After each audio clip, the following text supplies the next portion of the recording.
Ito po, yung taong nakakita rin.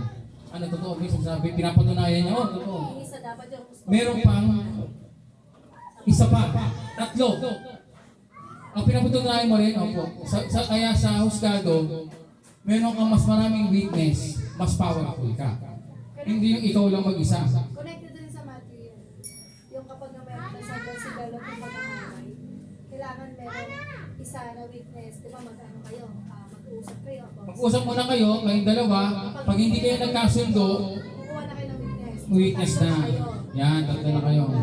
Pag hindi pa rin talaga, ay elders of the church na tatawagin. Ano ba yung pinag-aawayan nyo? Ano ba yung hindi pagtatalo na ganyan? Okay, pag hindi pa rin talaga naayos yan, itataas na yan sa harapan ng simpaan. Ito po yung pinagtatuluan po pang desisyon natin. Pag hindi pa rin naayos at wala talaga, doon na at pababayaan na kayo ng church.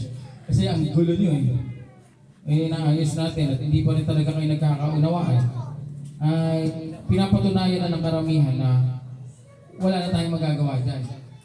Ano na yan? Magulo na yan, ayaw mag-ayos eh. So, tanong, bakit mahalagang tumanggap ng payo bago gumawa ng malalaking desisyon? Kanino tayo hindi dapat humingi ng payo? Sa Awit, chapter 1, verse 1, pwede tayo humingi ng payo. Sabi nga ni CJ, pwede humingi ng payo, pero kailangan alamin mo rin kung yung payo na tatanggapin mo ay tama na puna ng payo. So, the Bible, yun ang ating babasahin, yung mga verse.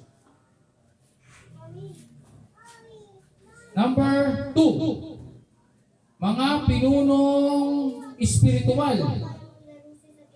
At sinabi ni Moises, ang mga tao ay lumalapit sa akin upang hanapin ang kalooban ng Diyos sa Exodus chapter 18, verse 15. Sabi dito nakasulat, pasakop kayo sa inyong mga pinuno at sundin ang kanilang pamamahala sapagkat sila'y nagbabantay sa inyo bilang mga tao mananagot. Sundin ninyo sila upang ang kanilang gawain ay maging ay maging kagalakan, hindi pabigat. Hebrews chapter 13 verse 17. Ito, matindi ito. Pasakop kayo sa inyong mga pinuno. Hindi mo pang alin.